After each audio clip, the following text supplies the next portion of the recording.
Kita mulai kembali dengan baca basmalah. Kita lanjutkan dulu tentang mengatasi kendala menulis.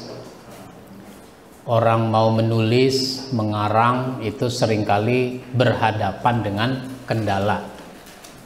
Dalam semua hal itu ada kendala, bidang apapun ada kendala. Kendala yang sering terjadi adalah pembuka karangan yang tidak bisa dimulai. Ini bagaimana mulainya? Mau nulis. Ya. Kan segala sesuatu harus dimulai. Kalau tidak dimulai, kendala itu tidak pernah bisa berkurang.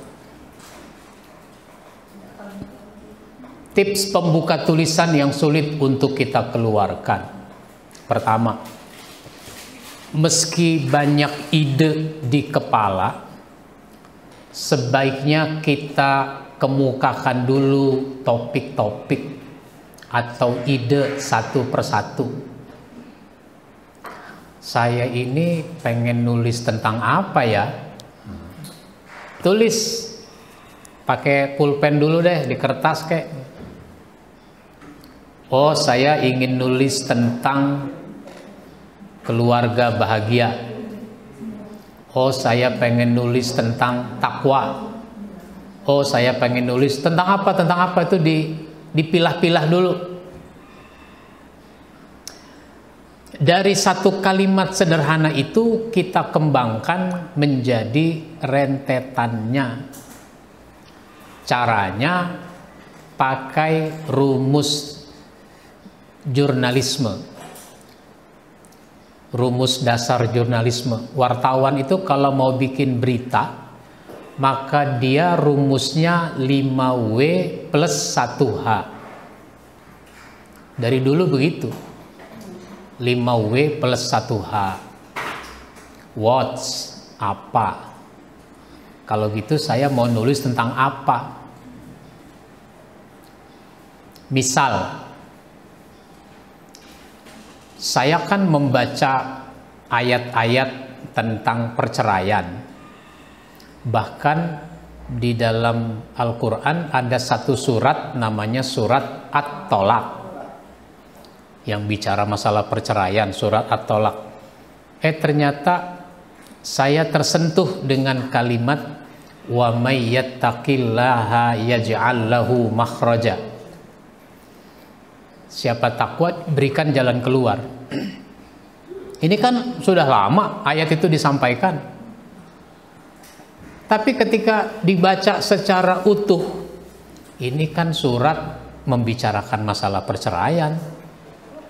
Kenapa di situ ada takwa? Muncul ide. Saya bikin tulisan dengan judul Takwa dalam Perceraian. Takwa dalam perceraian. Artinya meskipun urusannya bercerai, takwanya jangan dilepas.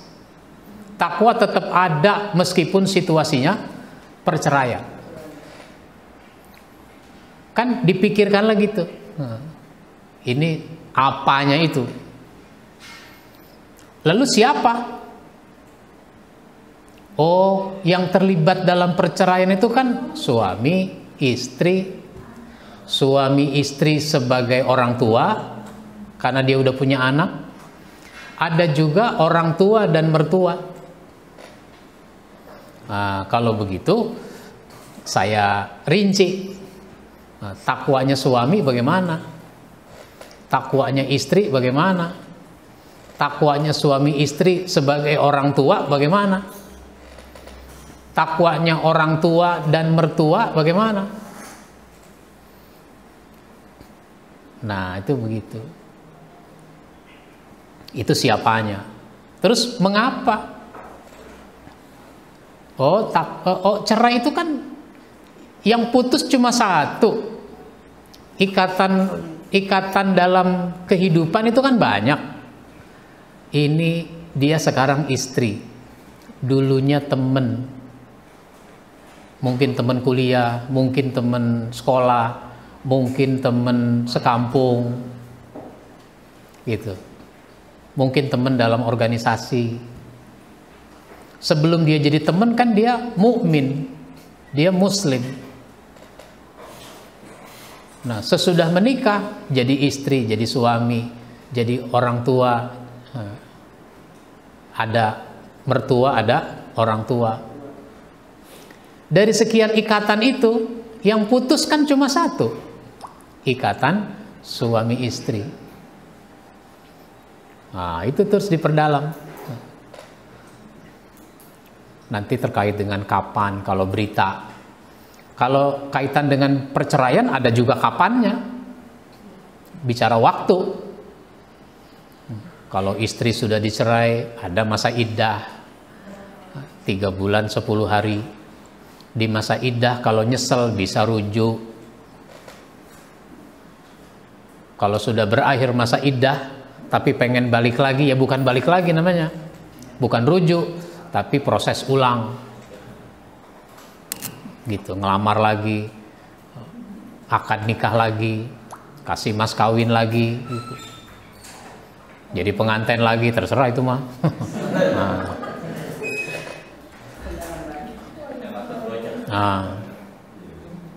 Temennya aja yang kesel. Kenapa? Gue jadi kondangan mulu sama lu. Gitu.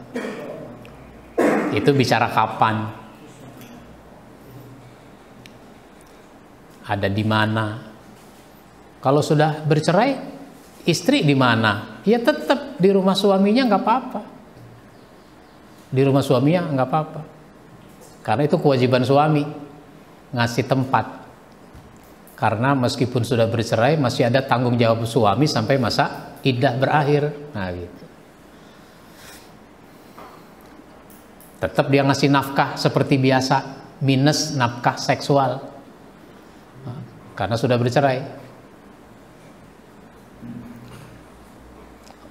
Oh, bagaimana? Jadi itu bisa bukan sekedar berita, tapi dalam penulisan artikel juga ada kaitan-kaitan itu. Dikembangkan. Maka orang kalau mau menulis, dia mesti berpikir. Cuma yang repot sekarang banyak orang nggak mau mikir. Iya, malas mikir.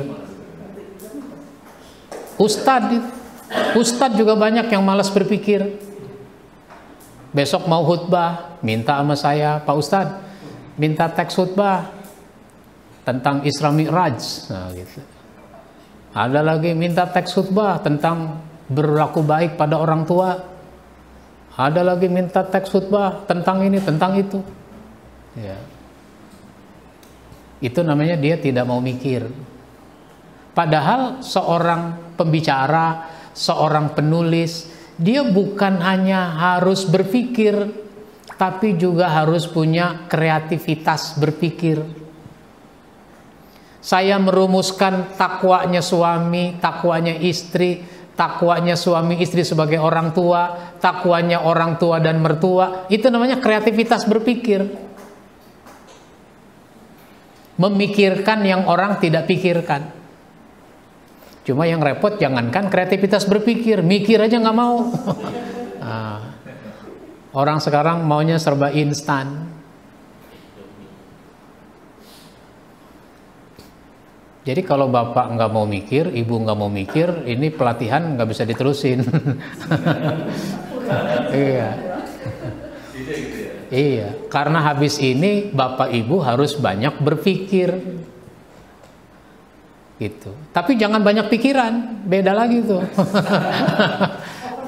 Banyak berpikir dengan banyak pikiran beda. Kalau banyak pikiran yang nggak perlu dipikirin, dipikirin. Tetangga beli mobil baru, kenapa dipikirin? Gitu. Itu namanya sesuatu yang nggak perlu dipikirin. Iya. Mestinya alhamdulillah tetangga beli mobil baru, udah selesai. siapa tahu saya bisa nebeng. Nah, gitu. Husnuzon namanya. Biarkan kata-kata itu masih tidak sesuai dengan kaidah yang baik. Bebaskan gelombang kata-kata di kepala itu mengalir keluar semua dan meledak dalam bentuk tulisan.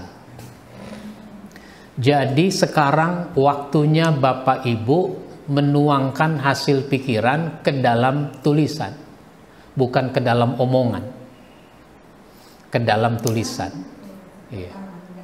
Apa yang dipikirkan, tuangkan dalam bentuk tulisan. Takwa dalam perceraian. Satu, takwanya suami, takwanya istri, takwanya orang tua, takwanya suami istri sebagai bapak, sebagai orang tua, takwanya orang tua dan mertua. Nah, itu namanya dituangkan dulu. Kalau sudah ada tuh takwanya suami, nanti mikir lagi habis itu. Takwanya suami apa aja ya? Oh, takwanya suami jangan menceraikan istri saat istri sedang haid. Jangan menceraikan istri saat istri sedang haid. Dalilnya mana tuh? Cari dalilnya. Jadi udah mikir, ketemu, nyari lagi, mikir lagi. Begitu nulis tuh. Iya. Nah, kalau banyak pikirannya begitu ya nggak apa-apa. Sama kayak ibu. Ibu nih udah masak pagi-pagi. Gitu. Saya sama suami makan. Tapi kan ibu mikir habis masak, ntar siang masak apa ya? Gitu. Udah dimakan, udah mateng, masakan siang mikir lagi, ntar malam masak apa ya? Gitu. Bulan Ramadan ibu belum buka puasa udah mikirin makanan sahur. Iya. Seperti itu. Bedanya selama ini mikirin masakan, sekarang tambah lagi. Jangan masak jadi nggak dipikirin. Tambah lagi apa yang mau ditulis. Begitu. Jadi apa yang ada dalam pikiran kita tuangkan dalam bentuk tulisan. Enggak usah mempersoalkan, bahasanya jelek. Tulisan tuh jadi nggak teratur. Itu nanti urusan belakangan. Karena apa? Karena nanti bisa diedit, bisa diperbaiki.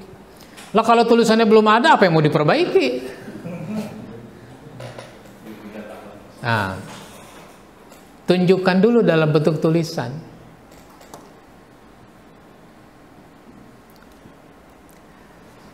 Nah, yang keempat, tugas pengeditan baru kita lakukan setelah semuanya selesai. Sesudah selesai itu tulisan, baca ulang. Ada yang keliru enggak ya? Ada yang salah ketik apa enggak? Nanti diedit, diperbaiki.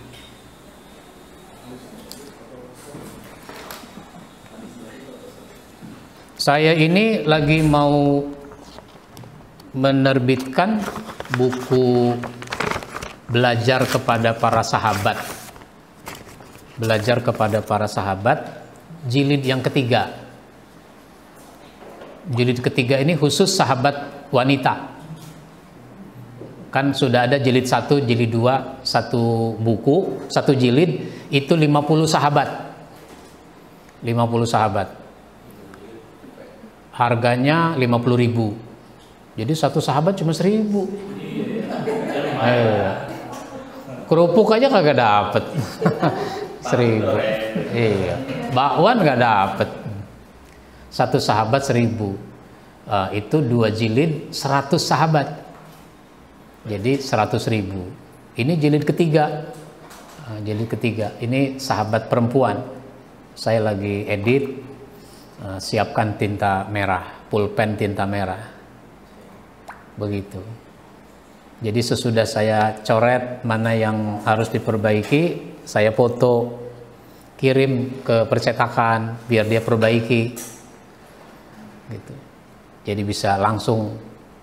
Sekarang tuh lebih enak. Ya. Ini namanya tugas pengeditan. baru kita lakukan sesudah semuanya selesai. Kita lihat apakah diksi, pemilihan katanya sudah tepat. Kadang-kadang, mestinya jangan kata ini, kata yang lain lagi. Apakah ada kalimat yang rancu atau tidak? Sebab kadang-kadang ada yang rancu. Misalnya gara-gara salah ketik, itu jadi rancu. Misalnya kata saja, tapi salah ngetik, J-nya jadi M. Nah, sama saja kok jadi sama-sama. Sama-sama itu kan rancu. Mestinya sama saja, bukan sama-sama. Iya. Atau sama saya. Iya. Itu namanya diedit, ada kerancuan.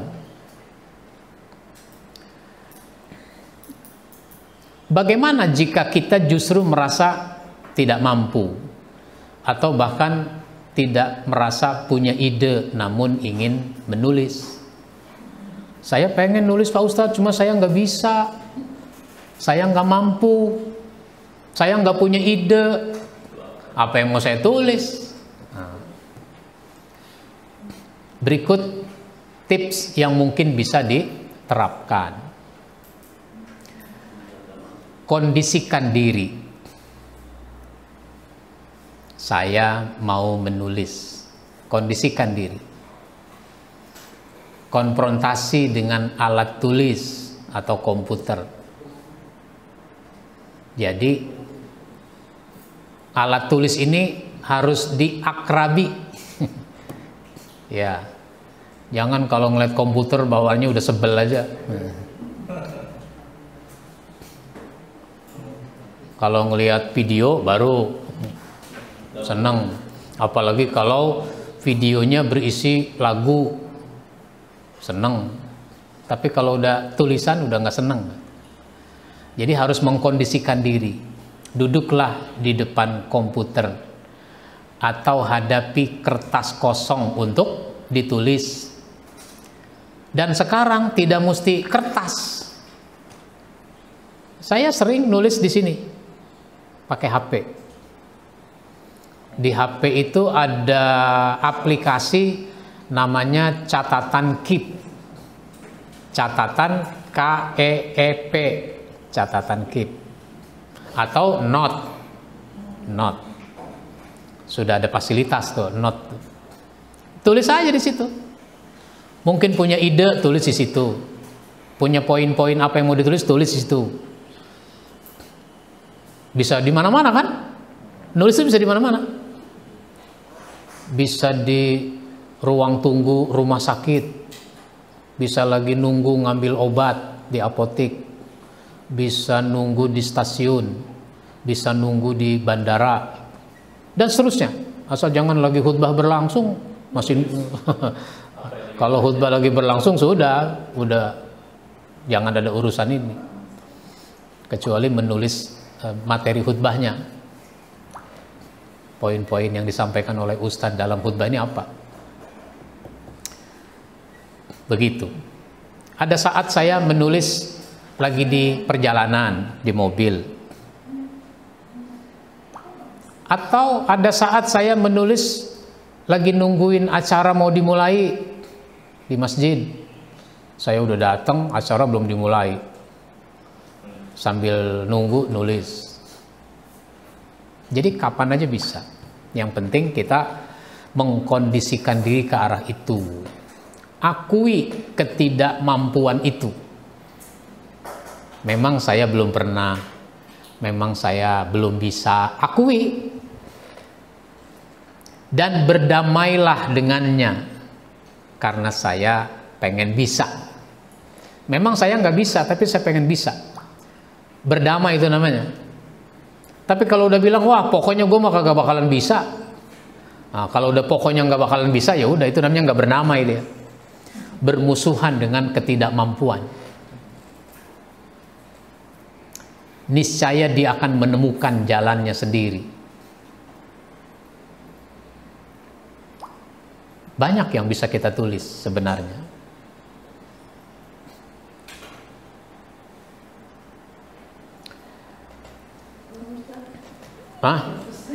Nanti saya share, Bu. Nanti saya share di grup. Udah masuk grup?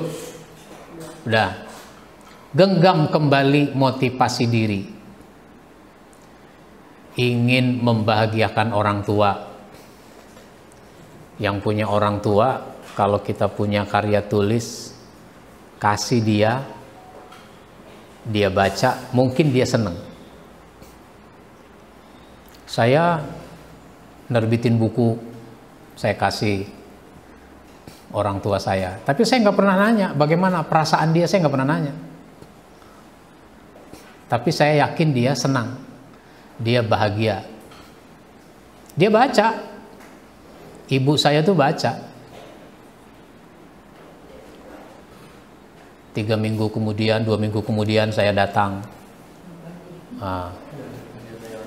Dia ketika saya datang dia lagi membaca.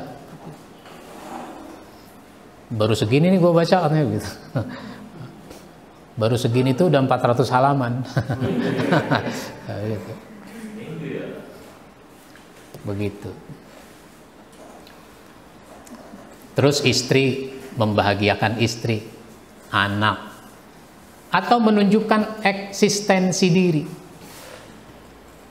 Orang kan katanya pengen eksis. Salah satu cara untuk eksis adalah menulis. Ini namanya tahadus bin nikmah. Menyebut-nyebut kenikmatan. Dengan sebab saya menulis, maka eksistensi saya dirasakan oleh banyak orang dari berbagai lintas organisasi, pemikiran. Itu begitu. Bahkan dimanfaatkan, dipakai. Ada orang jadi dokter, kuliahnya di Timur Tengah, tapi ngomong sama saya kalau khutbah pakai buku antum katanya. Saya pikir nggak salah nih orang sekolah jauh-jauh pakai buku saya. Itu begitu. Ada mahasiswa S3 di PT IKI. Dia membaca buku saya, belajar karakter dari para nabi, dan be excellent, menjadi pribadi terpuji. Dia bilang dia bikin disertasi itu dasarnya dari buku ini. Karena berkaitan dengan karakter. Dia ngambil dari 2 buku saya itu yang menjadi pijakan utamanya. Itu namanya saya eksis. Dan orang yang menulis itu memang jadi eksis. Meskipun dia udah mati. Buya Hamka udah meninggal. Tapi dia seperti masih ada. Imam Ghazali sudah berabad-abad meninggal. Tapi rasanya dia masih ada, masih eksis. Lah ini ada orang, ilmunya ada, masih ada orangnya, tapi nggak dirasakan manfaatnya. Eksistensinya nggak dirasakan manfaatnya. Ini orangnya masih ada, masih hidup. Bagaimana kalau dia udah mati? Masih hidup aja udah nggak terasa adanya. Itu begitu. Ada juga nafkah tambahan. Ya, dengan menulis ada juga rezeki tambahan. Meskipun dia nggak bisa menjadi, belum bisa di negeri kita belum bisa menjadi rezeki yang utama. Makanya dosen itu tidak menulis meskipun dia jadi doktor. Kenapa? Dulu Buya Syafi'i Ma'arif itu pernah mengkritik para profesor dalam tulisannya di Resonansi Republika. Dia kritik para profesor yang tidak berkarya, tidak punya karya tulis. alasannya dapur nggak ngebul. Karena dari nulis itu belum bisa jadi pendapatan utama. Baru sifatnya selemperan. Lah sekarang profesor udah dikasih tunjangan 10 juta. Mau alasan apa lagi? Nah itu begitu, kata Buya Syafi'i Ma'arif. Mungkin masih bisa dilacak kali tulisannya itu. Ya tambahan ada juga. Misalnya dengan sebab saya bisa nulis, maka sebagai contoh Kementerian Agama meminta saya untuk menjadi tim penulis. Kalau urusannya dakwah, urusannya kemasjidan, nah saya diminta jadi tim penulis. Ya kalau jadi tim penulis, adalah honornya. Begitu. Kemudian, udah selesai itu tulisan kan ada sosialisasi. Sosialisasilah ke daerah-daerah. Jalan-jalan dapat, honor dapat juga. Kan itu. Iya. Bisa nginep di berbagai hotel. Nah, gitu. Iya, tinggal masuk. Itu contoh saja. Dengan sebab saya menulis, buku tersebar, orang mengundang saya untuk mengisi acara pelatihan-pelatihan. Adalah itu honornya. Jadi nggak langsung. Kalau yang langsung sifatnya penjualan buku misalnya. Maka saya bikin rumus sendiri. Namanya TTJ. Saya singkat menjadi TTJ. TTJ itu tulis sendiri, terbitkan sendiri, jual sendiri. Nah, gitu. Iya. Jadi berdasarkan pengalaman, dulu buku saya diterbitkan oleh pihak lain. Macam-macam tuh penerbit. Ada dulu namanya penerbit Tarbiyatuna. Buku saya dicetak 1000 eksemplar sama dia. Dia nanya, Ustadz, ini royaltinya mau dalam bentuk uang apa mau dalam bentuk buku? Saya ngasih royalti 10% dari harga buku, harga jual.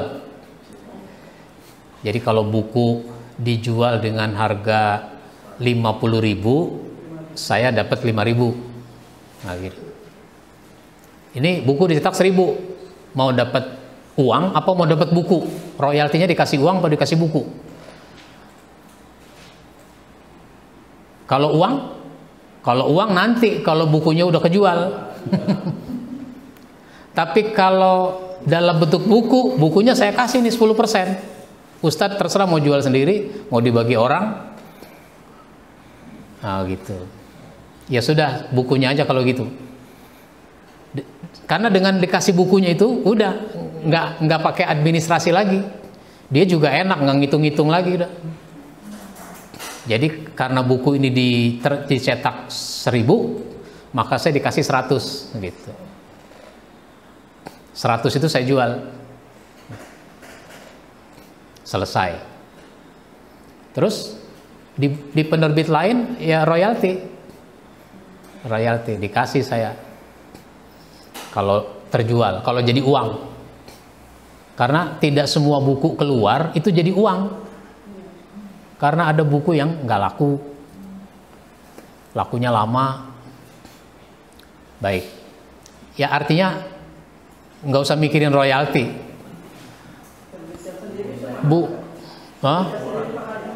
Nerbitkan sendiri itu biaya produksi. Misalnya buku ini saya jual 40.000, karena biaya produksinya sekarang 10.000, bikinnya 10.000, jualnya 40.000. Emang begitu rumusnya. Bahkan ada yang mengkalikan 5. Kalau dikalikan 5 nggak enak ini, nggak begitu tebel. Nah, nyetak di tempat lain, kan banyak percetakan. Iya. Baik. Begitu. Nggak usah mikirin itu dulu, Bu. Yang penting nulis dulu. Iya. Iya. Iya. Ustaz kan dari 1906 sampai 2019. Iya. Yang terpenting menyampaikan pesan dari tulisan itu. Buya Hamka nggak mikirin royalti. Bahkan bisa jadi dia berkorban untuk menerbitkan. Imam Ghazali nggak mikirin royalti. Kalau Imam Ghazali dapat royalti itu anak cucunya masih dapat tuh sekarang. Tapi kan nggak ke situ juga. Buya Hamka anak cucunya dapat royalti. Begitu. Karena iya. Buya Hamka nulis tafsir Al-Azhar pakai tulisan tangan di penjara. Maka kalau saya lihat dalam film itu ya, dalam filmnya Buya Hamka yang seri kedua, ada karyawan apa namanya, sipir ya, sipir penjara itu. Ada karyawan di penjara itu yang mengenal Buya Hamka karena dia baru dipindahkan dari tempat lain ke tempat Buya Hamka di penjara. Dia mengenal, dia menangis gitu ketika melihat Buya Hamka di dalam penjara. Dia bilang, saya suka menulis, saya suka membaca tulisan Buya, tapi mohon maaf saya nggak bisa menolong, saya baru dipindah kemari, tapi apa yang bisa dibantu saya bantu. Dia bawa air minum segala macam gitu. Satu ketika Buya Hamka minta, saya membutuhkan kertas yang lebih banyak, kalau ada kertas bawa kemari, minta. Kertas itulah dia tulis tafsir itu. Nanti ketika anaknya datang menjenguk, maka itu langsung diberikan kepada anaknya secara sembunyi-sembunyi. Jadi itu kertas dimasukkan ke dalam kantong saku. Kemudian ketika anaknya datang berpelukan gitu, pada waktu memeluk itulah dia memasukkan kertas itu ke bagian belakang, ke celana bagian belakang itu. Selalu begitu. Baik. Jadi yang penting menyampaikan pesan melalui tulisan. Rezeki nanti ada caranya sendiri untuk datang. Rengkuh motivator dari luar. Imam Nawawi wafat usia 40 tahunan tapi meninggalkan 500 judul buku. Imam Suyuti 60 tahun meninggalkan 600 buku. Orang dulu, coba bayangkan, nulisnya bukan pakai pulpen kayak begini, tapi pena dicelupkan, tulis, habis, celupkan lagi gitu. Tapi bisa menghasilkan berjilid-jilid buku. Sekarang kita pakai komputer, pakai gadget, pakai HP. Mau ngetik ayat, nggak mesti kita ketik tuh ayat, tinggal download, copy paste, ayat terjemah udah ada di situ, tinggal copy paste. Di mana aja kita bisa nulis. Meningkat lagi ada mesin ketik. Kalau dulu tulisan tangan, meningkat ada mesin ketik. Ya kalau ngetik pakai mesin ketik, mesti di meja. Nggak bisa sambil nunggu acara. Masa lagi nunggu acara taktik. Itu mesti khusus duduknya. Kenapa orang kehilangan motivasi? Kalau ngukur dengan ulama-ulama terdahulu. Contoh lain, ada Ibnul Qayyim Al-Jauziyah. Itu menulis buku Madarijus Salikin. Madarijus Salikin itu ditulis dalam perjalanan. Dalam perjalanan dia nulis buku. Jadi apa yang ada di kepalanya dia tuangkan dalam bentuk tulisan. Itu perjalanan naik apa itu? Naik, kalau itu kan ada unta atau ada sapi, belakangnya ada kayak delman gitu kan, gerobak. Duduk dia di situ sambil nulis. Goyang-goyang nggak tuh? Jalanannya belum tentu mulus. Ini mesti direngkuh motivasi dari luar.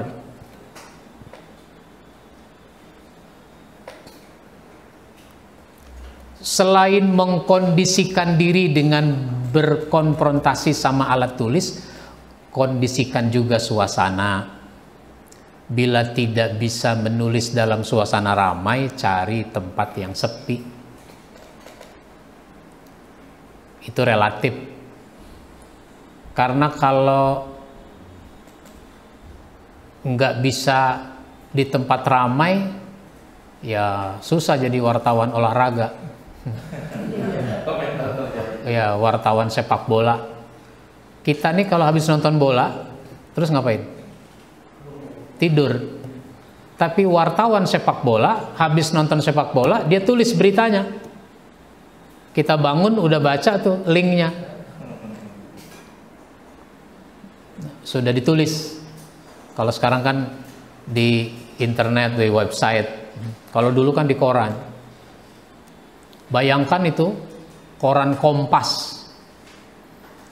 Koran Kompas itu ketika Piala Dunia berlangsung pukul 1 dini hari, selesai pukul 3, katakan begitu. Itu pagi-pagi jam 5 udah keluar koran itu. Berita pertandingan sepak bola. Itu koran Kompas tuh dulu, luar biasa. Karena dia punya percetakan sendiri. Beda koran-koran lain, dia nyetaknya di tempat lain, di Pulau Gadung. Cuma Kompas yang bisa menulis berita pertandingan sepak bola yang sudah berlangsung dini hari. Karena percetakan itu paling lambat dia harus naik cetak jam 12 malam. Itu begitu. Karena Kompas punya percetakan sendiri, dia bisa nyetak jam 3, jam 4. Nah, begitu.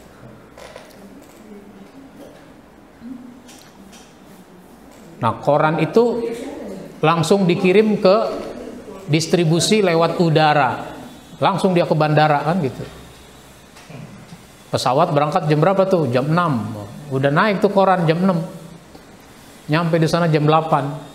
Di daerah tersebut, ke Balikpapan misalnya, itu koran nyampe itu jam 8. Baik, sekarang sudah sangat cepat lewat internet.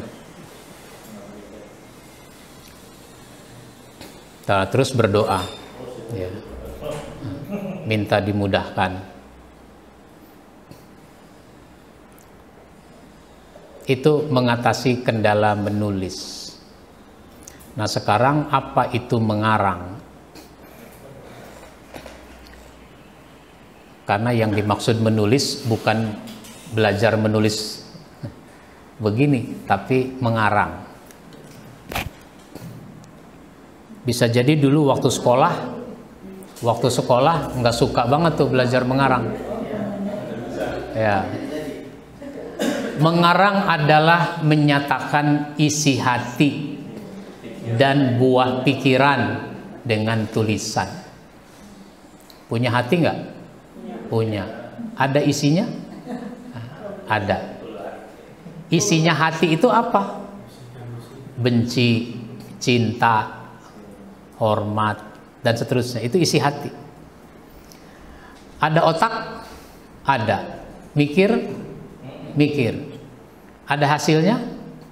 Nah, Nah, selama ini kita mikir, tapi hasilnya nggak diwujudkan.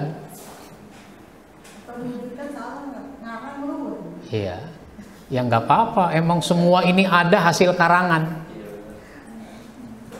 hasil imajinasi. Sehingga teknologi misalnya, wah itu teknologi luar biasa. Teknologi baru membunuh teknologi sebelumnya. Siapa yang punya telepon rumah sekarang? Nah, gitu. Udah nggak ada telepon rumah. Semuanya telepon ini.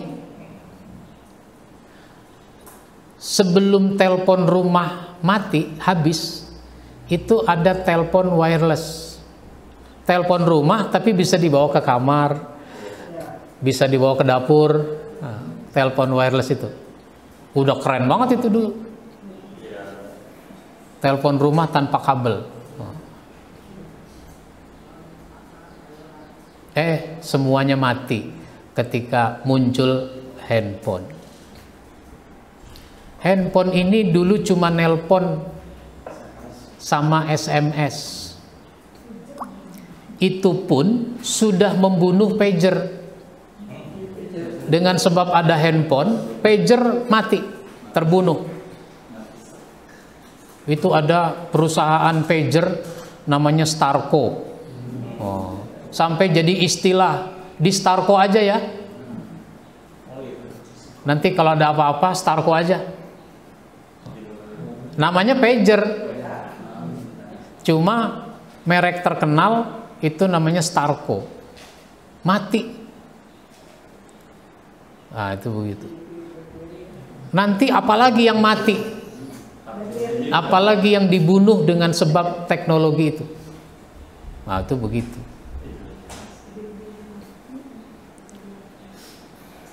Luar biasa. Bis surat masih ada nggak ya? Kantor pos itu kan ada namanya bis surat. Udah nggak ada kali itu bis surat. Ya. Nah,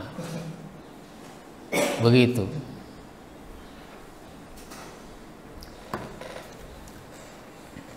Atau disebut juga dengan pernyataan tertulis.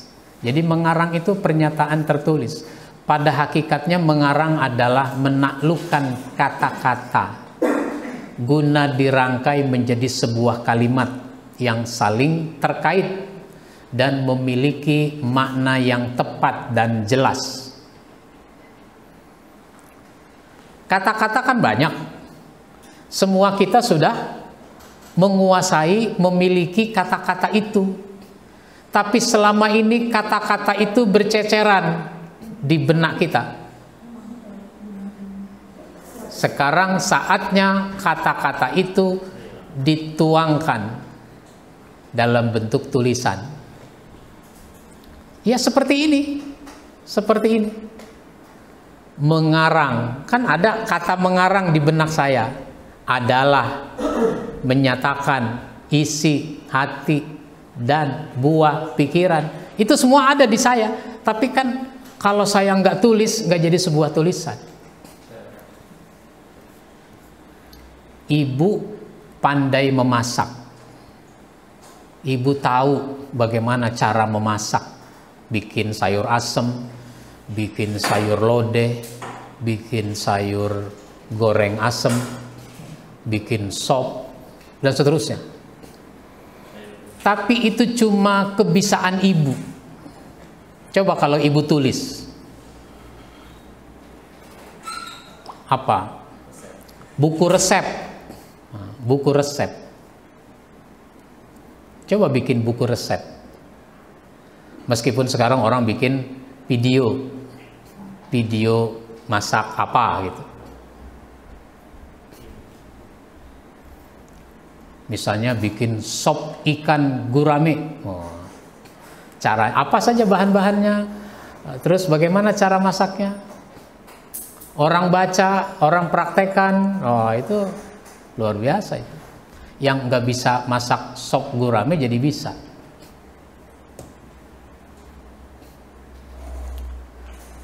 Suatu ketika saya ke suatu daerah, diajak makan di satu rumah makan. Apa yang khas di sini? Sop ikan, Pak. Oh ya boleh, sop ikan. Disuguhi semangkok sop. Terus ikannya ada di situ, tapi ikan goreng. Oh, ini mah bukan sop ikan. Ikan goreng diceburin di sop. Oh, itu begitu. Khas apa kalau begini? Ya begini khasnya. Mengarang seringkali diumpamakan seperti merangkai bunga yang beraneka macam, sehingga rangkaian bunga itu menarik banyak orang dan memiliki arti khusus. Ada bunga untuk orang perkawinan, tapi ada juga bunga untuk orang mati. Itu dulu, sekarang sama aja. Orang perkawinan, orang mati, bunganya sama. Kenapa? Pakai tulisan. Jadi orang sudah nggak nangkep bahasa isyarat. Semua mesti tertulis. Padahal kalau dulu ada karangan bunga, khas itu karangan bunga, dibawa ke tempat orang mati. Nah, ini bunga untuk orang mati. Sekarang semua sama. Peresmian kantor begitu, orang perkawinan begitu, orang mati begitu. Apalagi daerah Sumatera. Daerah Sumatera itu karangan bunganya lebar ya. Lebar, bukan tinggi. Kalau kita kan umumnya hampir sama ya. Kalau dia melebar 1,5 meter, 2 meter. Daerah Sumatera itu. Dari Lampung sampai ke Medan, begitu modelnya. Nggak tahu kalau Aceh, belum pernah ngelihat karangan bunga di tempat di Aceh.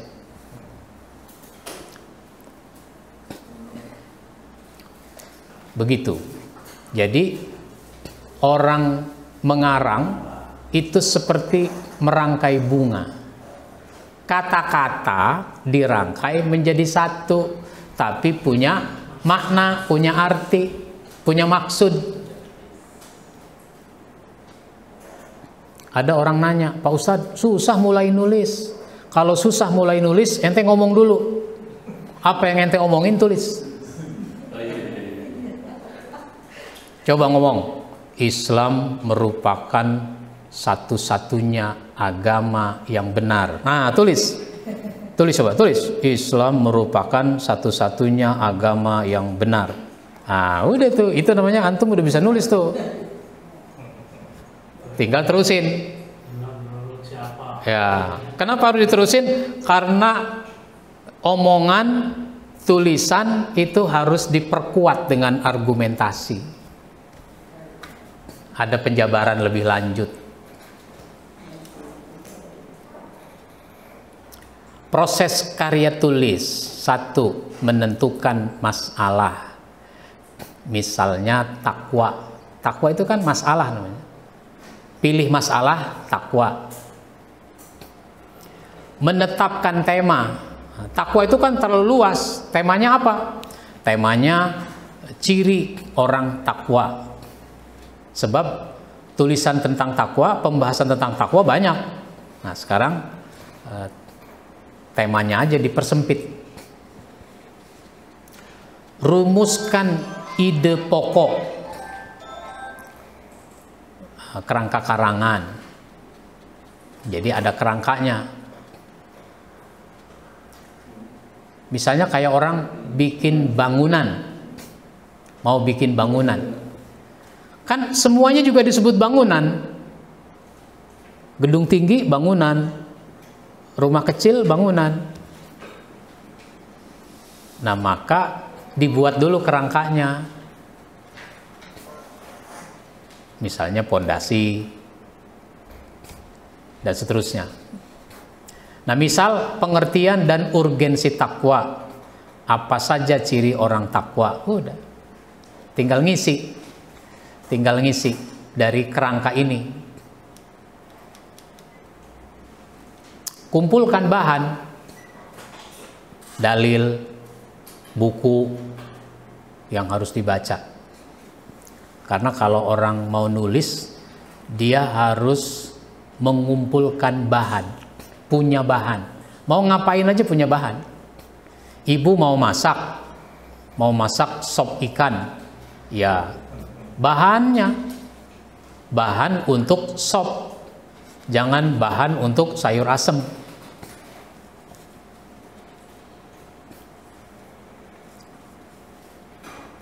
Maka seorang penulis harus punya bahan yang banyak. Dari mana itu bahan? Dari membaca, dari mendengar, dari melihat, dari mengalami, dari merasakan. Begitu, itu namanya bahan. Apa yang kita lihat bisa kita tulis. Apa yang kita alami itu bisa kita tulis. Di buku catatan ringan itu saya nulis Ustadz Ahmad Yani dipanggil polisi. Dulu kan saya ngantornya di sini, terus dipindah ke sana, ke teras masjid. Lalu saya mau pergi ceramah jam 11. Di situ ada polisi suka parkir, suka istirahat.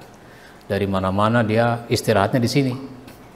Nah, saya mau berangkat naik mobil. Polisi manggil, "Ustadz, mau kemana?" "Mau ceramah di Cipulir." Di Masjid Cipulir mau ceramah. "Oh iya, selamat jalan Pak Ustadz." Nah, itu namanya Ustadz Ahmad Yani dipanggil polisi. Nah, gitu. Iya, dipanggil.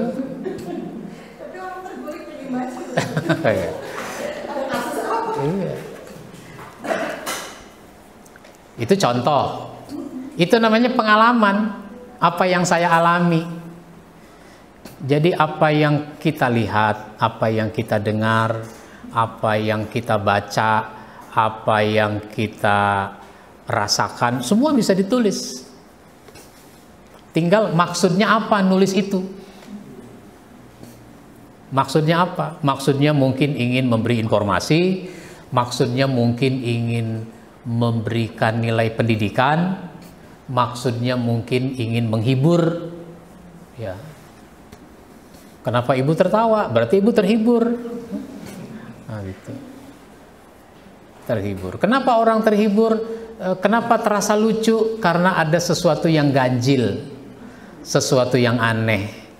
Biasanya kalau istilah dipanggil polisi itu ada kasus yang menyebabkan dia dipanggil, diperiksa, gitu. Untuk selanjutnya ditangkap, ditahan. Nah, gitu. Jadi kumpulkan bahan. Kalau ibu bapak nggak punya bahan, itu di Tanah Abang banyak. Tanah Abang banyak. Nah, terus tetapkan judul karangan. Misalnya 4 ciri takwa. Tergantung ada berapa ciri yang dibahas. Nah, ada 10 ya 10. Ada 6 ya 6. Gitu, boleh aja. Tulis aja 4 ciri takwa. Sebenarnya takwa itu cirinya ada banyak. Tapi yang mau saya tulis 4 doang. 4 aja nggak apa-apa.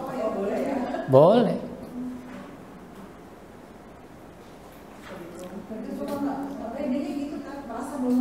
Iya.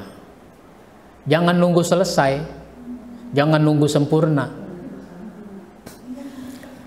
Misalnya begini. Manajemen masjid berbasis contoh. Yang saya tulis ada 11. Kan bisa jadi ada 50 masjid yang bagus. Ada 100 masjid yang bagus. Tapi kalau nungguin 100 sampai kapan mau terbit? Bikin aja dulu 11. Nanti ada lagi, bikin lagi seri kedua. Sama halnya saya nulis buku belajar karakter dari para sahabat. Sahabat Nabi puluhan ribu. Iya. Sedapatnya aja, seketemunya aja. Sekarang saya baru tulis berarti 150 sahabat. Yang 2 sahabat laki-laki, yang 1 ini sahabat perempuan semua. Ini pun belum semua. Nanti berseri. Saya juga nggak tahu sampai berapa seri. Sampai berapa seri nggak tahu. Nggak punya rencana. Oh, saya mau harus bikin 10 seri, enggak. Dapat 50 seri berikutnya. Dapat lagi 50 seri berikutnya, jilid berikutnya. Sahabat Abu Bakar, Umar, Utsman, Ali belum saya tulis. Belum. Saya rencana mau nulis seri sendiri, cerita-cerita yang berkaitan dengan Abu Bakar. Nulis sendiri seri-seri yang berkaitan dengan Umar, Utsman, Ali. Mungkin nyampe kali 50 peristiwa yang terkait dengan Abu Bakar. Begitu. Yang keenam, pembuka karangan yang baik. Misalnya, setiap kita pasti ingin menjadi mulia, bahkan paling mulia. Al-Quran menyebutkan bahwa yang paling mulia itu adalah orang takwa. Apa itu takwa? Takwa adalah, dan seterusnya. Begitu. Gunakan kata yang mudah. Nulis itu kata yang mudah. Jangan kata-kata yang sulit. Kalau kata-kata yang sulit, yang orang tidak tahu, maka diberi terjemah penjelasan kata. Dosen, mahasiswa, itu bikin makalah. Kadang-kadang ada kata-kata yang kita tidak tahu. Kita aja nggak tahu, apalagi yang lebih awam dari kita. Jadi gunakan kata-kata yang mudah. Ini yang ketujuh. Yang kedelapan, cantumkan catatan kaki atau referensi. Kalau catatan kaki itu pada karya ilmiah, tapi kalau karya ilmiah populer cukup disebutkan referensinya. Tidak harus catatan kaki di bawah itu. Saya 2 tahun yang lalu diminta menjadi tim penilai naskah khutbah di Kementerian Agama. Di Bimas Islam itu ada mengumpulkan teks khutbah. Saya diminta menilai. Ini yang nulis itu para pejabat di Kementerian Agama, kemudian ustadz-ustadz yang diminta menulis itu.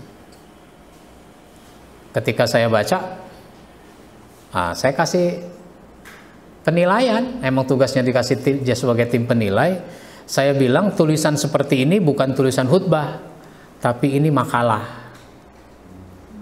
Masa teks khutbah pakai catatan kaki, pakai daftar pustaka. Ini makalah, suruh dia perbaiki, gitu. Kayak begitulah. Kesimpulan.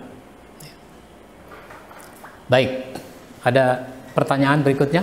Ya, silakan. Ini dulu. Ya.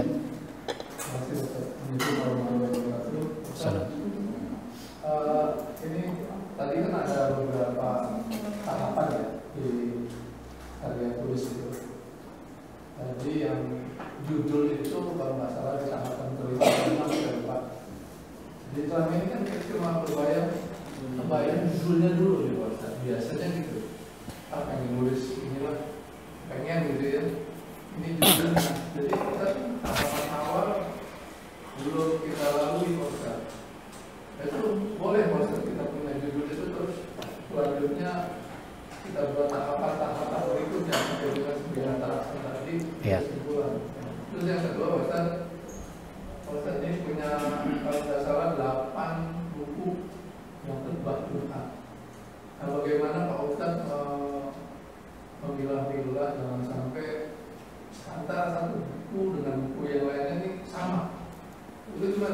Ya. Salam. Judul itu kan mengarahkan penulisan. Mirip saya mau ke Bandung. Tulis aja judulnya Bandung. Gitu. Bandung. Yang penting Bandungnya dulu. Kenapa? Karena perjalanan ini akan mengarahkan saya ke Bandung.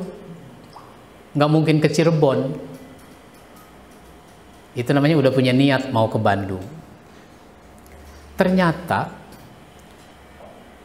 sampai di Bandung saya itu ke kampus ITB. Nah gitu. Mau ngapain ke kampus ITB? Mau menghadiri wisuda keponakan.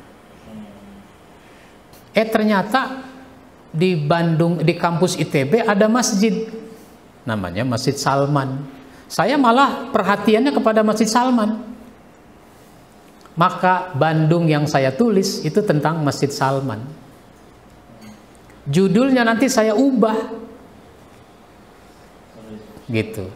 Masjid Salman ITB Bandung. Nah gitu. Bandungnya masih ada, tapi yang menonjol bukan Bandungnya, tapi Masjid Salmannya. Nah, nulis tuh kayak begitu. Saya boleh kasih judul takwa. Takwa aja dulu, pokoknya segala yang berkaitan dengan takwa. Tapi saya jadi kepikiran tentang surat At-Tolak itu tadi. Akhirnya judulnya saya ubah menjadi takwa dalam perceraian. Nanti bisa saja takwa dalam perdagangan, takwa dalam peperangan, dan seterusnya. Jadi judul boleh belakangan untuk yang disempurnakan. Tapi sebagai tahap awal, sebagai mengarahkan, tulis. Judul dulu tulis memang. Atau maksudnya sama tapi kalimatnya yang beda. Misalnya manusia yang paling mulia, nah, judulnya. Sebenarnya mau nulis menjadi pribadi takwa, tapi kayaknya terlalu umum menjadi pribadi takwa. Ganti deh judulnya menjadi pribadi paling mulia. Maksudnya kan takwa, gitu. Begitu kira-kira Pak. Soal saya nulis itu kan, kalau saya nulis buku khutbah bisa jadi ada yang sama, tapi karena ini spesifik, misalnya begini, saya nulis buku khutbah wahai orang beriman, itu ya ayyuhallazina amanu, pembahasan ya ayyuhallazina amanu. Semua ayat ya ayyuhallazina amanu saya tulis dalam format khutbah, masuk dalam buku ini. Tapi bisa jadi saya tahu sudah ada ayat yang saya bahas di buku lain. Itu kan tidak banyak, nggak apa-apa, karena ini spesifik. Tapi kalau tidak spesifik, jangan. Naskah yang sudah dimuat di buku ini jangan sampai ada di buku yang lain. Begitu Pak. Maka biar supaya nggak sama, saya memperhatikan daftar isinya dulu. Jangan sampai terulang. Misalnya 3 nasihat Nabi. 3 nasihat Nabi itu ada beberapa. Oh, yang ini tentang apa, yang itu tentang apa, beda. Gitu. Baik, silakan Bu. Salam. Sebagai penulis ingin meneruskan perjuangan Nabi menyampaikan dakwah, yang mana basicnya itu adalah Al-Quran dan hadis yang ada sudah 1400 tahun yang lalu. Kurang lebih kan kita sama dengan ulama sebelumnya, untuk menghasilkan tulisan yang fresh dan otentik atau sesuai dengan perkembangan zaman. Ada tips yang bisa? Iya. Sebuah cerita, kisah itu kan kita bisa lihat dari sudut pandang mana kita mau tulis. Misalnya saya nulis tentang mukjizat Nabi Muhammad. Nah, ada bukunya tuh. mukjizat Nabi Muhammad. Saya juga nggak tahu ada nggak buku seperti itu sebelumnya. Karena selama ini Nabi Muhammad yang kita tahu mukjizatnya adalah Al-Quran. Iya. Tapi ada nggak sih peristiwa-peristiwa aneh yang itu disebut mukjizat? Seperti dulu Nabi Ibrahim dibakar tidak terbakar dan seterusnya. Saya baca gitu, mungkin hadis, mungkin asbabun nuzul, mungkin cerita-cerita, ternyata ada. Nah, sehingga itu dikelompokkan, cerita-cerita itu dikelompokkan. Sekarang ini saya juga lagi kumpulkan Nabi bercerita, bukan cerita Nabi, Nabi bercerita. Nabi bercerita tentang orang-orang terdahulu. Apa saja tuh yang Nabi ceritakan, itu saya lagi kumpulkan. Kalau mau bantuin saya boleh. Jadi kita lebih ngambil karya orang ya, buku lain. Buku lain tapi idenya ya semua juga begitu. Dari ide itu kita membuat kemasan lain.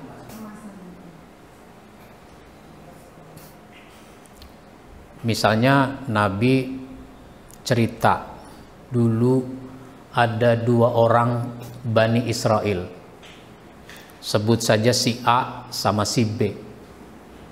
Si A pinjem uang kepada si B. Buat apa? Saya mau dagang ke negeri seberang, cuma nggak punya modal. Pinjem dong. Berapa? 1000 dirham, 1000 dinar. 1000 dinar. Wah, banyak banget. Iya. Saya dagangnya ke luar negeri kalau bahasa sekarang. Banyak banget. Kalau karena ini banyak, mestinya ada jaminan dong. Jaminannya apa?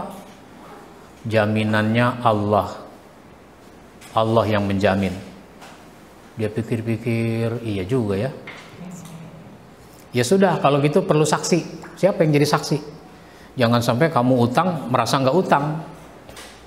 Harus ada saksi. Siapa saksinya? Kalau begitu saksinya Allah. Dia pikir-pikir, benar juga ya. Ya sudah, nih saya pinjemin. Kapan mau bayar? Disebutkanlah waktunya. Dikasih itu duitnya. Berangkat dia ke negeri seberang, bisnis di sana. Dia berhasil mendapatkan keuntungan yang banyak. Ketika sudah tiba waktunya untuk bayar, maka dia segera datang ke pelabuhan untuk nitip uang di pelabuhan, karena dia masih banyak urusan, belum bisa kembali ke kampungnya. Dititip uang, tapi ternyata nyampe di pelabuhan nggak ada siapa-siapa, sepi, lockdown. Sepi pelabuhan. Ya mungkin cuaca buruk atau bagaimana, sehingga nggak ada pelayaran. Waduh, gimana ini? Kalau saya nungguin pelabuhan sampai berfungsi lagi, ada kapal sampai kapan? Nggak ada kepastian. Akhirnya dia cari kayu yang masih sebatang itu. Dibolongin tuh kayu, dimasukin uang, dibungkus rapat, dimasukkan uang itu ke kayu itu. Lalu dia pun tulis surat. B, saya akan pinjam uang 1000 dinar. Ini saya bayar, mudah-mudahan diterima. Saya belum bisa pulang. Udah. Ditutup rapat-rapat, terus dia mau hanyutkan itu kayu. Sebelum dihanyutkan, dia berdoa, ya Allah, saya pinjam uang 1000 dinar. Yang minjemin bilang harus ada jaminan. Saya bilang engkau penjaminnya. Dia bilang harus ada saksi, engkau saksinya. maka aku mohon sampaikan ini kepadanya. Oh, udah dihanyutkan. Sesuai dengan waktu yang disepakati, si B itu datang ke pelabuhan sana di kampungnya. Loh, kok sepi, nggak ada siapa-siapa. Ya sudah, mau dikata apa, pulang dia. Ketika dia pulang menyusuri pantai, tiba-tiba ada kayu terdampar. Diambil itu kayu, bawa pulang. Dipotong, dibelah.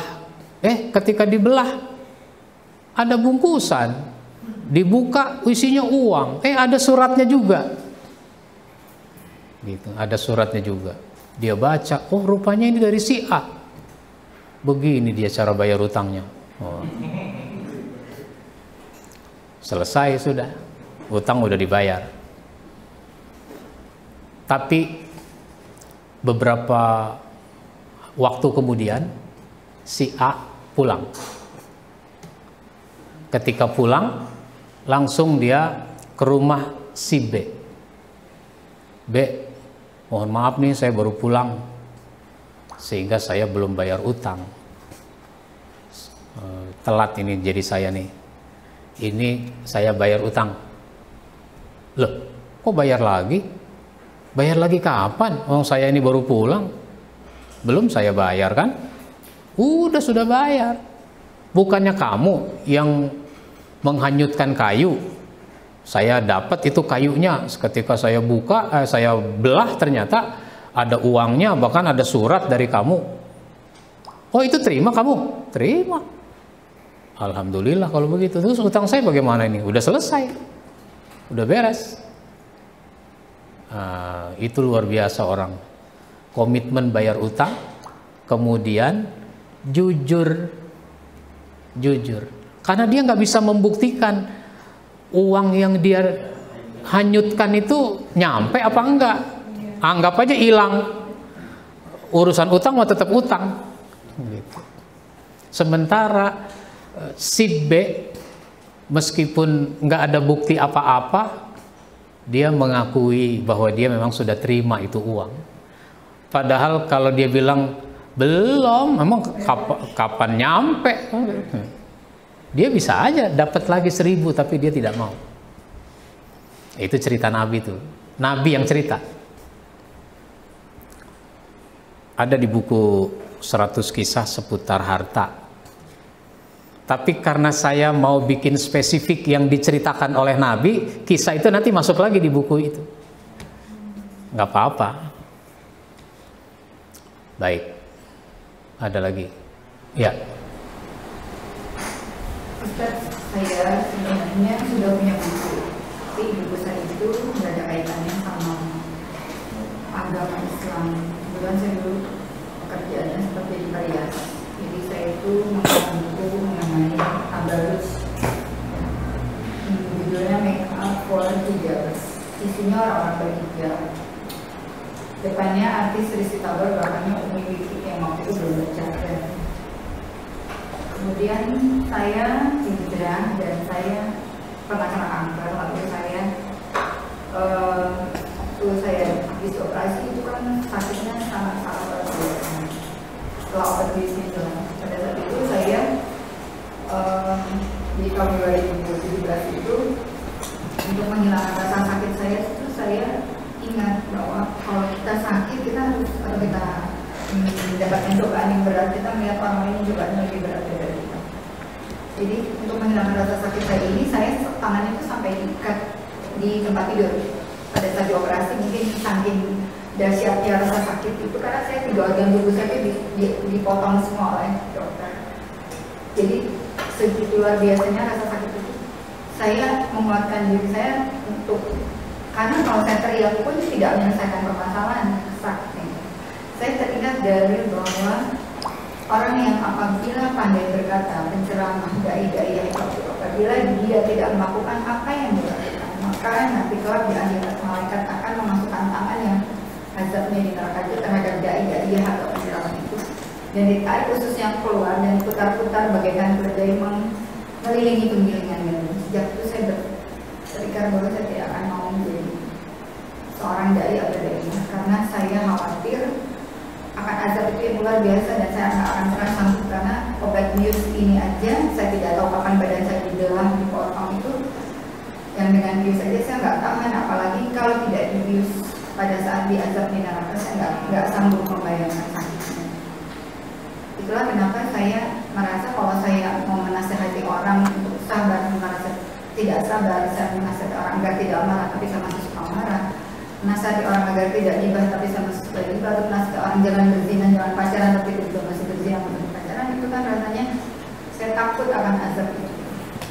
Nah pada saat itu juga karena saya pernah menulis. Baik, sebentar. Lalu yang kaitannya dengan tulisan apa? Ada. Ya. Itu kan baru awal. Iya. Yang nggak usah diceritain semua. Ya betul, tapi itu juga salah satu pemicu kenapa saya Ya. tidak berani menulis. Oh, Karena setiap apa yang kita ucapkan dan apa yang kita tulis semuanya akan diminta pertanggungjawaban. ya. Itulah kenapa saya tuh setiap kali akan menulis saya takut ini tulisan saya ini kira-kira akan menarik saya ke neraka kamu. Ah. Karena nawaitunya bisa jadi saya ria, pengen dikenal jadi penulis, atau karena fulus, karena saya ingin mendapatkan uang. Jadi itu Ustaz. Baik.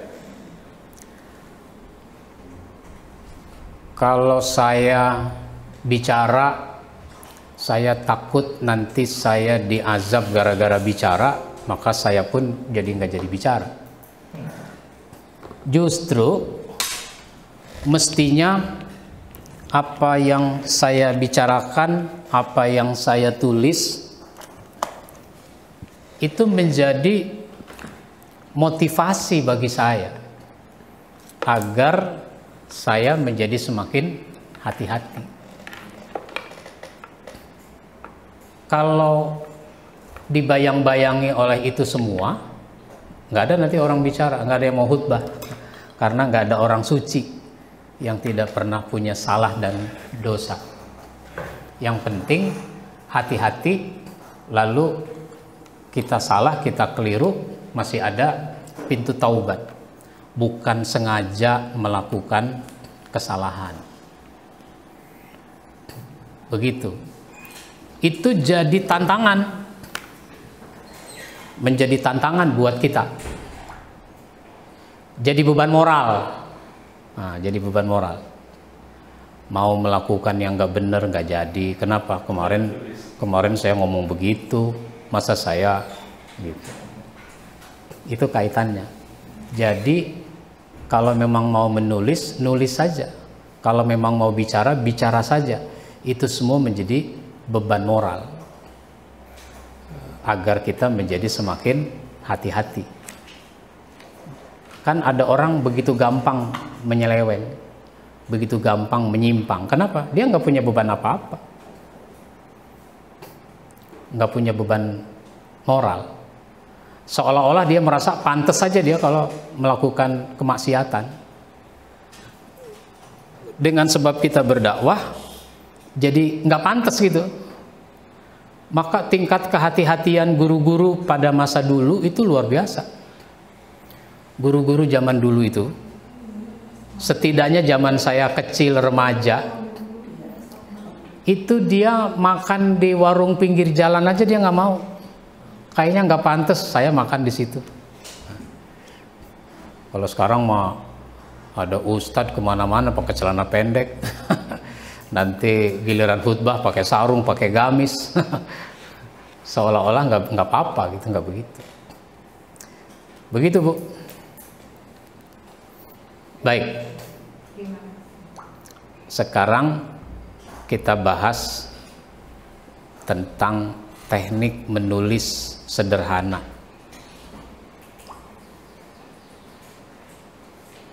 Teknik menulis sederhana.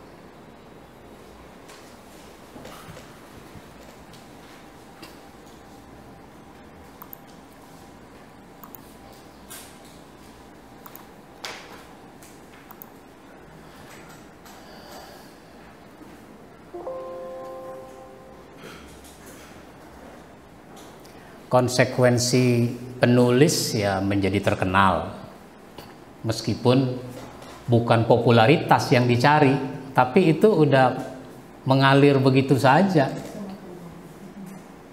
Karena dia ada karyanya, ada eksistensinya, orang jadi kenal sama dia. Kenal nggak dengan Andri Hirata? Kenapa? Karena dia nulis. Sebelum ada film kan ada tulisan. Laskar Pelangi, meledak itu bukunya, novelnya. Bahkan kampungnya yang tadinya nggak dikenal itu didatangi orang. Karena difilmkan. Jadi terkenal. Siapa lagi? Kenal sama Asma Nadia? Ya. Dia menulis cerpen, nulis buku, cerita, novel, difilmkan, dan seterusnya. Jadi terkenal. Lalu mendapatkan penghasilan. Dari tulisan ada penghasilan.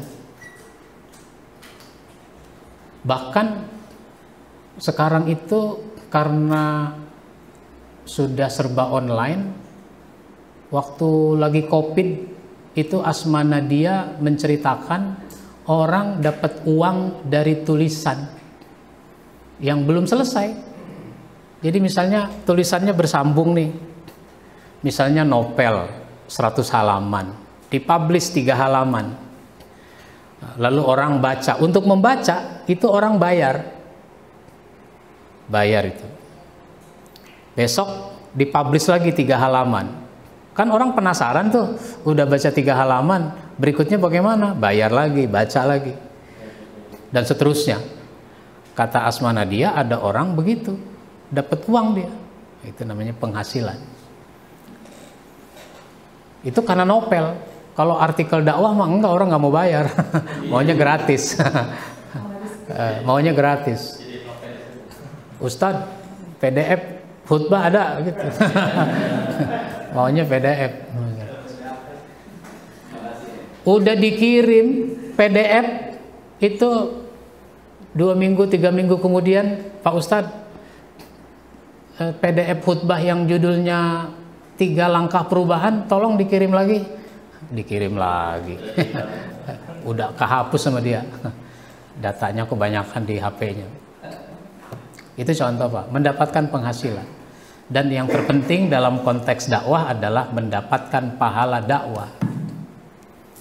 Mudah-mudahan saya dapat pahala dari dakwah menulis. Saya khutbah cuma sekali hari Jumat. Tapi bisa jadi teks khutbah yang saya susun itu dibaca, disampaikan oleh puluhan, ratusan, ribuan khotib kali. Ya, gitu. Mudah-mudahan di situ dapat pahala. Nggak apa-apa dah, nggak ada uangnya, maunya PDF soalnya. Tapi dapat pahalanya. Modal penulis. Pertama, fokus. Seorang penulis itu harus fokus, mengetahui masalah yang kita sukai. Kita ini sukanya apa? Saya sukanya masalah-masalah keislaman, masalah dakwah, masalah sosial. Ya saya jangan nulis masalah ekonomi. Gitu. Itu bukan sesuatu yang saya sukai. Memperdalam apa yang kita suka. Apa yang kita suka perdalam. Cari data, cari informasi, cari literatur tentang apa yang kita suka. Kalau sukanya menulis masalah keluarga misalnya, ya cari bahan-bahan yang berkaitan dengan masalah keluarga. Jangan masalah politik. Banyak membaca, mendengar, dan berdiskusi tentang apa yang kita sukai. Itu, baca artikel, tulisan, buku, segala macam yang apa yang kita suka itu. Mendengar, wah ini ceramah tentang masalah keluarga, saya mau dengar. Mungkin saya dapat inspirasi dari dengerin ceramah. Lah sekarang untuk mendengar ceramah, nggak mesti ada acaranya. Tinggal di YouTube ada acara tentang materi keluarga di mana, kapan, bisa dilihat lagi. Tinggal diketik aja. Kata kuncinya apa? Keluarga. Atau kepada ustadz siapa? Kepada pembicara siapa? Ketik aja namanya. Udah muncul pilihan-pilihannya. Terus dedikasi. Lakukan dalam jangka waktu yang lama. Itu namanya orang berdedikasi. Jangan bosenan. Bosenan, lompat-lompat. Memang dia, kata orang, hidupnya banyak warna. Nah, banyak warna. Apa aja dia kerjain, tapi nggak ada yang beres. Nggak ada yang berhasil. Jadi lakukan dalam jangka waktu yang lama. Saya menulis sejak sekolah. Ada majalah dinding kan gitu. Saya nulis majalah dinding. Ternyata bukan cuma teman-teman sekolah, guru juga kadang-kadang berdiri cukup lama gitu. Saya husnuzon, mungkin dia baca tulisan saya. Padahal belum tentu, mungkin dia baca tulisan yang lain kan. Saya mah husnuzon aja untuk memotivasi diri saya. Lalu saya nulis di buletin organisasi. Bahkan dulu saya pernah bikin buletin sendiri. Waktu saya kelas 3 sanawiyah. Kelas 3 sanawiyah atau kelas 1 aliyah gitu. Saya bikin buletin sendiri. Dulu untuk memperbanyak namanya stensil. Stensil. Itu saya bikin stensil itu 2 rim. 2 rim itu berarti 1000 eksemplar. Itu saya bikin tulisan, diketik di kertas stensil, lalu di stensil. Dia di 1000. Saya taruh aja di masjid. Jadi itu saya bermodal namanya. Taruh di masjid. Orang bawa pulang. Saya seneng. Yang penting orang baca. Ya itu begitu. Lalu saya nulis di koran, di majalah waktu mahasiswa. Di koran Pelita, di koran Terbit. Terus kalau majalah tuh dulu majalah Sabili, majalah Saksi. Bahkan di majalah Saksi saya menjadi pengasuh rubrik. Ketika saya menikah, kuliah selesai, menikah dulu, kuliah selesai. Jadi nikah dulu baru bikin skripsi. Orang-orang habis KKN bikin skripsi baru nikah. Saya habis KKN nikah baru bikin skripsi gitu. Belum kerja. Ya, belum kerja tetap tapi tetap kerja. Nah, lalu saya ada kesempatan diminta untuk bekerja di tabloid Jumat di Masjid Istiqlal. Itu dulu Dewan Masjid bikin namanya tabloid Jumat. Tabloid Jumat. Pimpinan redaksinya Pak Effendi Zarkasi. Dulu Direktur Penerangan Agama Islam di Departemen Agama. Saya jadi sekretaris redaksi. Ngantor di Istiqlal. Dapat honor lah. Bukan gaji, honor. Nah, itu yang berlangganan KUA seluruh Indonesia melalui Kementerian Agama. Jadi kalau saya ketemu penghulu di mana, oh ini Ustaz Ahmadiyani yang suka nulis di tabloid Jumat, iya.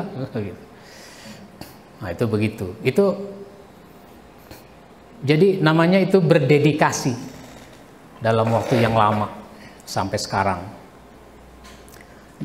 Bikin terbitan dalam bentuk buku baru tahun 96. dimulai. Untuk pemula, tipsnya apa? Fokus pada hal yang terbatas. Jangan terlalu melebar. Apa yang kita bisa tulis, tulislah. Yang penting ada hasilnya. Alhamdulillah, tadi Ibu cerita soal kanker. Itu adalah peserta dulu di sini, namanya Ibu Sri Handayani dari Bekasi. Dia nulis buku, menceritakan pengalaman dia sebagai penderita penyakit kanker. Lalu dia ikut kursus dakwah, lalu dia bisa berdakwah. Di antara yang diomongin ya soal pengalaman penderita kanker. Dulu saya punya murid pengajian. Sekarang kita bahas langkah sederhana untuk menulis,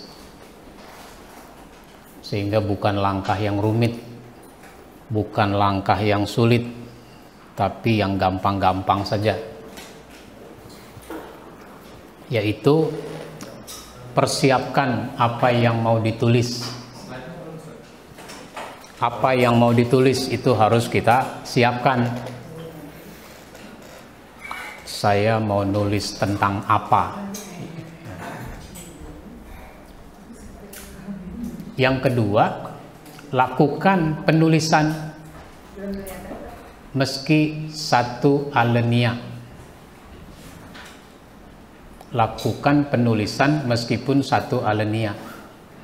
Kalau kita nulis di status Facebook, itu kan kita bisa lakukan sedikit saja, nggak usah banyak-banyak.